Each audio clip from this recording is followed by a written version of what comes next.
பிரிச்சு பாரு. அது வந்து தக்காளின்னு நினைக்கிறேன்.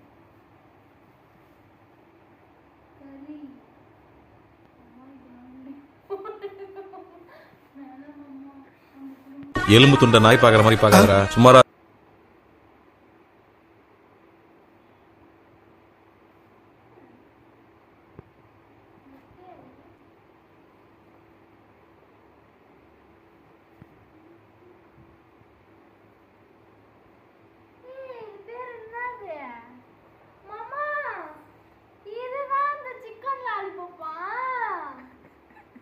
நாய் எலும்பு துண்டை பார்த்த மாதிரி பாக்குறான்.